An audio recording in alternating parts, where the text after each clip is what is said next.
আউযু বিল্লাহি মিনাশ শাইতানির রাজীম। বিসমিল্লাহির রহমানির রহিম। সূরা বনী ইসরাঈল আয়াত নম্বর 22।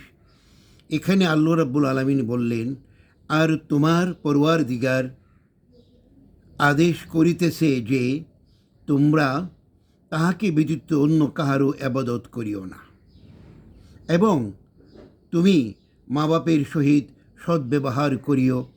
যদি তোমার সম্মুখে তাদের একজন কিংবা উভয় বার্ধক্য উপনীত হয়, তবে তাহাদিগকে উহ পর্যন্ত বলিও না, আর তাহাদিগকে ধমক দিও না, এবং তাহাদের সঙ্গে খুব আদবের সহিত কথা বলিও।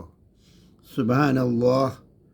আল্লাহ রাব্বুল আলামিন এই আয়াতে আমাদেরকে সতর্ক করে দিলেন, আমরা যেন আল্লাহ ছাড়া আর কারো ইবাদত না করি, কারো অনুগত্য না করি। কাজেই নবীর মাধ্যমে আল্লাহ রাব্বুল আলামিন আমাকে যেভাবে বলেছেন ঠিক সেইভাবেই করতে হবে। এখানে মা বাবার সম্বন্ধে যে কথাটি আল্লাহ রাব্বুল বললেন, আসুন আমরা সবাই মিলে ঠিক এইভাবেই মা বাবার সাথে ব্যবহার করি। শব্দটি না করি, জোরে কথা না বলি, আদবের সাথে কথা বলি, মা বাবাকে শ্রদ্ধা করি, মা বাবাকে ভালোবাসি, জান্নাত লাভের চেষ্টা করি। এই জন্য তো নবীজি বলেছেন, মার পায়ের নিচে তোমার জান্নাত লুকিয়ে আছে।